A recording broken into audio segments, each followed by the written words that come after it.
लेकिन आपस में दोनों की बनती नहीं है, खटपट रोजाना होती रहती है। भोले बाबा ने सोचा क्यों ना सती को सत्संग सुनाना, शायद असर पड़ जाए। और भैया सत्संग कथा सुनने से असर तो बहुत पड़ता है। आपके गांव में भी कुछ कह रहे होंगे कि बुद्धि नहीं है, जा कथा सुनिया। कल आवाज आ रही थी पीछे से, कोई कह रहा था कथा चल रही है गांव में, सुबह चर्चा नीचे भी कुछ बातें चल रही थी। हाँ कथा चल रही है, थोड़ा बहुत तो ज्ञान ले आजा। हाँ तो भगवान की कथा सत्संग बहुत कुछ मिलता है हमें इनसे। और ये सत्संग की चर्चा चलिए कि सत्संग सुना लाओ। और सत्संग क्या है?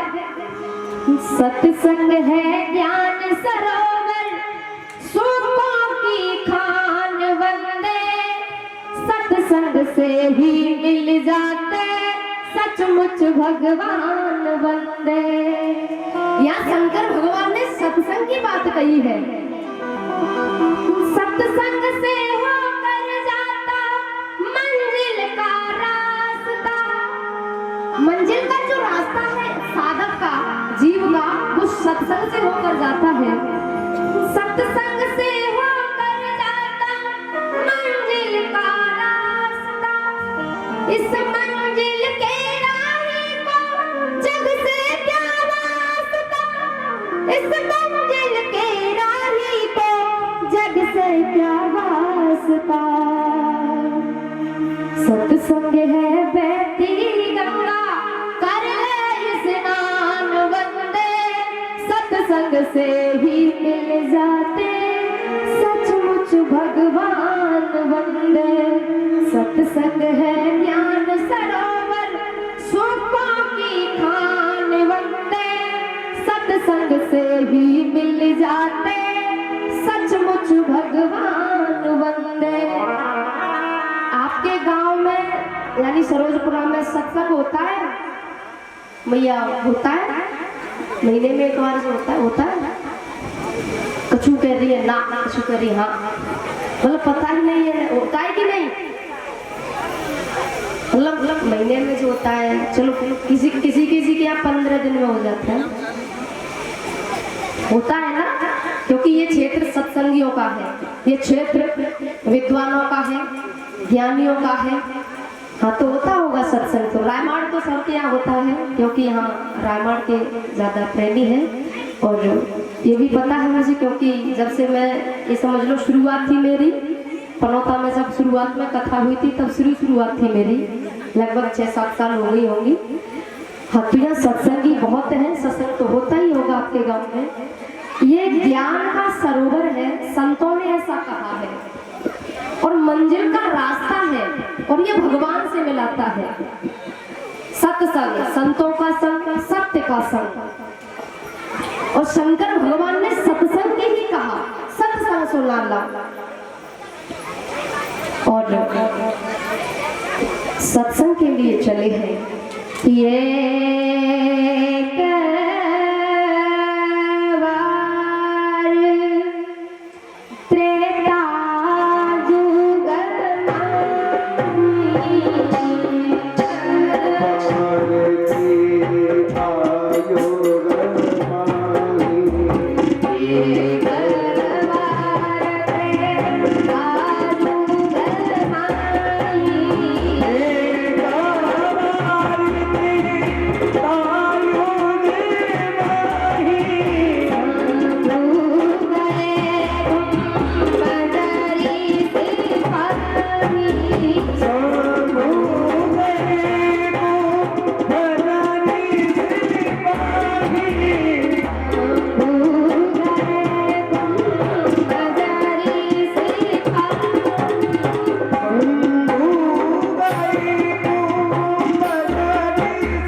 ने प्रणाम किया, पूजन किया।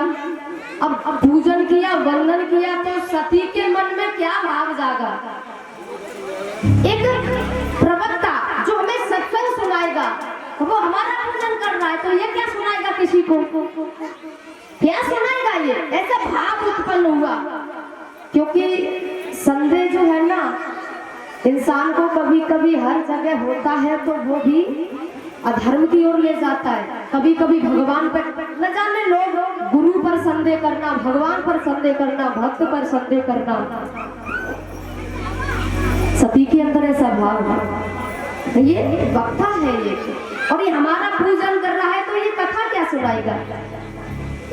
भोले बाबा सब जानते हैं अंदर जो चल रहा है न सती के, लेकिन वहाँ क्योंकि शंकर भगवान के इष्ट भगवान राम है, तो वहाँ राम कथा मुनि वरज बखानी सुनी महेश परम सुख। शंकर भगवान ने, क्योंकि उनके इष्ट है भगवान राम, कथा बड़े मन से सुन रहे हैं, बड़े भाव से सुन रहे हैं, बड़े प्रेम से सुन रहे हैं। लेकिन सती का मन नहीं लग रहा है कथा में, मन नहीं लग रहा। कल कुछ मैया कह रही थी सरोजपुरा की, हम जाएं तो रोज वो सब जाएं, पर गर्मी के मारे मरे जा रहे, अब करेगा कुछ। मैया कल बातें करती जा रही थी, गर्मी ज्यादा है, इसलिए अच्छा ऐसा अगर शाम को कथा कर ले, शाम को, पर शाम को गर्मी पड़ते हैं। आपके यहाँ लाइट बहुत कम आती है वैसे भी। वृंदावन हरि लाल की जय हो, शंकर भगवान की जय हो। शंकर भगवान की कथा बड़े प्रेम से सुन रही है, सती का मन नहीं लगा। तो फिर शंकर भगवान ने विचार किया कि सती का मन नहीं लग रहा, तो फिर कथा सुनने से भी कोई फायदा नहीं है। और विशेषकर ये कथा मैया बड़े ध्यान से सुने, ठीक है, ये तुम्हारी कथा है। हाँ चलो यहाँ से कोई फायदा नहीं है। शंकर भगवान चले हैं, सती है साथ। लेकिन जब जा रहे हैं दंडक वन में, तो इधर भगवान राम और लखन ये दोनों सीता की खोज में हैं, ढूंढ रहे हैं सीता जी को। और जैसे ही शंकर भगवान ने राम जी को देखा, गदगद हो गए और हाथ जोड़ के प्रणाम किया है। भगवान, क्योंकि आराध्य इनके इष्ट हैं, यहीं से मेरा प्रणाम स्वीकार करें प्रभु। और जैसे ही हाथ जोड़े, तो जैसे ही देखा सती ने, सती सो दशा शंभु के देखी, उर उपजा संदेव विशेषी। हाथ जोड़ते हुए देखे, बोले ये किसको प्रणाम कर रहे हैं? ये दुनिया, ये जगत, ये संसार मेरे शंकर भगवान को वंदन करता है। शंकर जगत वंद जगदीशा, सुर नर मुनि सब नामत सीसा। और ये किसको प्रणाम कर रहे हैं? किसको प्रणाम कर रहे हो? बोले वो मेरे इष्ट, मेरे आराध्य है प्रभु श्री राम। मेरी माँ सीता का हरण हो गया है और प्रभु रो रहे हैं, ढूंढ रहे हैं, खोज रहे हैं। ने कहा आपके इष्ट आराध्य मतलब वो नारायण का अवतार है। अच्छा, नारायण का अवतार है और पत्नी के लिए रो रहे हैं, ढूंढ रहे हैं उन्हें। बोले हाँ। बोले ऐसे कैसे नारायण हैं जो घरवाली के लिए, पत्नी के लिए रो रहे हैं? अरे अगर नारायण का अवतार है, अगर भगवान है, तो क्या जानते नहीं है रावण ले गया है? क्या जरूरत है इस दुनिया को ये सब दिखाने की? भाई भगवान है, जानते हैं रावण ले गया है तो ला नहीं सकते, तो फिर दुनिया को ये सब क्यों दिखा रहे हैं? जब ये बात कही है ना, शंकर भगवान को लगा कि तुम्हारे मन में ये संदेह आया क्यों, क्यों आया तुम्हारे अंदर ये ऐसा था। क्योंकि शंकर भगवान के इष्ट आराध है और अपने इष्ट के बारे में कोई अगर संदेह करे तो बुरा तो लगता है बुरा। मैं नहीं मानती ये नारायण का अवतार है, तो फिर कैसे मानोगी? बोले ऐसे नहीं मानूंगी, मैं परीक्षा लूंगी ये नारायण का अवतार है कि नहीं। बोले ठीक है, आपकी जो मर्जी, आप परीक्षा ले लो। जो तुम्हारे मन अति संदेह तो किन जाई परीक्षा ले। संदेह है तो जाओ ले लो परीक्षा, और ध्यान रखना भगवान की कभी परीक्षा लेने मत चल लेना। ये तो जगत जननी है, भवानी है।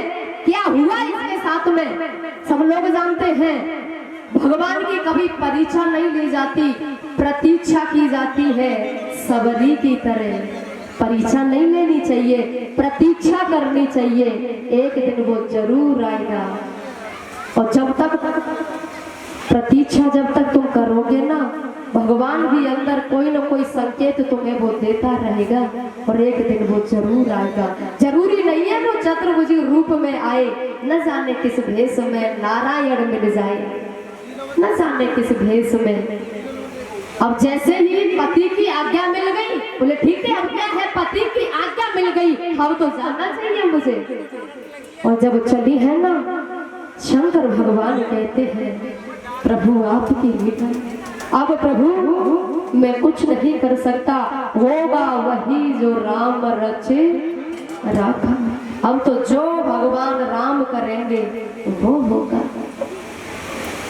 सीता जी का रूप बना लिया और एक वर्णन आता है कि ये आगे आगे थी। अब आगे आगे थी तो इधर में ब्रह्मा जी ने संदेह किया और ब्रह्मा जी ने कहा सती से, अरे मैया आपको तो कोई भी पहचान लेगा, क्योंकि सीता जी तो हमेशा राम जी के पीछे चला करती थी और तुम राम जी के आगे हो, कोई भी पहचान लेगा तुम्हें। अरे कम से कम परीक्षा लेना भी तो आता, और तुम आगे आगे हो, तुम्हें तो कोई भी पहचान सकता है। और जैसे ही लखन ने देखा, लक्ष्मण दीख उमा कृतवेसा, चकित भय भ्रम हृदय विशेषा। बोले नहीं थे कुछ, भगवान राम आ गए तब तक। और मेरे प्रभु राम ने हाथ जोड़े और हाथ जोड़ करके वंदन किया है कि जोरी पाने प्रभु की न प्रणाम, जोरी पाने प्रभु की न प्रणाम, जोरी पाने प्रभु की न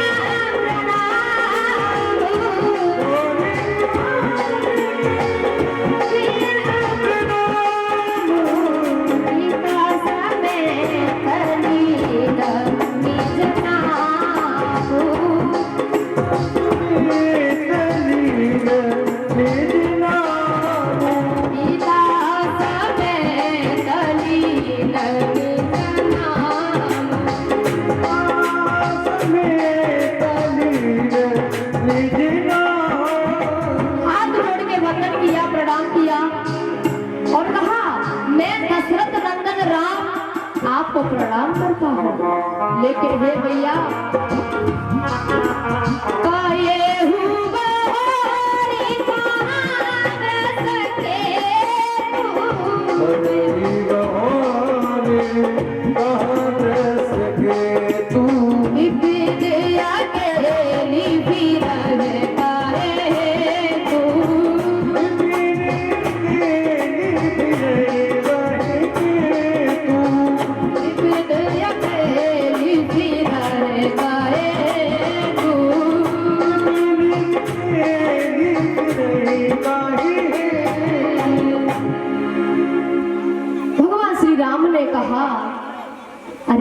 सती जंगल में अकेली मत घुमा करो। और भोले बाबा को कहाँ छोड़ आई, अकेली अकेली इस जंगल में घूम रही हो। और एक बात और, इस जंगल में कभी भी अकेली मत घुमा करो, क्योंकि हमें पूछो अच्छा एक्सपीरियंस है इसके यहाँ इस जंगल का, क्योंकि हमने सीता जी को थोड़ी देर के लिए छोड़ा और कोई ले गया, ढूंढ रहे हैं, रो रहे हैं, कुछ पता नहीं चल रहा, ढूंढ रहे हैं लेकिन अभी तक कुछ पता नहीं चला। और अगर तुम्हें कोई ले गया, हम तो ढूंढ भी तो रहे हैं, लेकिन तुम्हें यदि कोई ले गया तो भोले बाबा ढूंढने वाले नहीं है, चुलम लगा लेंगे, मस्त हो जाएंगे। इसलिए प्रार्थना है मेरी, इस जंगल में अकेली मत घुमा करो, मत घुमा करो इस जंगल में। अब सती को लगा कि यहाँ तो अपनी पोल 1 सेकंड में ही खुल गई, हम तो आई थी यहाँ परीक्षा लेने, लेकिन यहाँ तो सब उल्टा हो गया, क्योंकि भगवान की कभी परीक्षा नहीं ली जाती। जगत जननी ने परीक्षा ली, देरी नहीं की पहचानने में, क्योंकि वो सब जानते हैं। हे प्रभु आप तो आप हैं, आपसे निराला कौन है, भेद पाले आपका वह पाने वाला कौन है। आदमी तो कुछ सोचता है पड़ अकल के फेर में, लेकिन आप कुछ से कुछ कर देते हो जरा सी देर में। सबरी की तरह प्रतीक्षा करनी चाहिए। सबरी बुहार रास्ता कब आएंगे राम जी, सबरी बुहार रास्ता कब आएंगे राम जी, सबरी बुहार रास्ता कब आएंगे राम जी। सबरी की तरह प्रतीक्षा करनी चाहिए। जो 78 वर्ष तक जिसने प्रतीक्षा की थी, एक न एक दिन वो जरूर आएगा। और हाँ, लोग कहते हैं कि कलयुग में ऐसा नहीं हो सकता। अरे वो त्रेता द्वापर और सतयुग में ऐसा हो जाता था, लेकिन कलयुग में ऐसा कहाँ हो जाएगा, कहाँ होता है। कोई कितना भी भजन तपस्या कर ले, कुछ नहीं मिलने वाला। लेकिन कौन कहता है ऐसा? कलयुग में भी ऐसे भक्त हैं जो दावे के साथ कहते हैं कि जिसने बुलाया वो नहीं आया। कौन कहता है ऐसा? वो जरूर आता है, भाव से कभी बुला लिया होता तो वो जरूर आता है। अछूता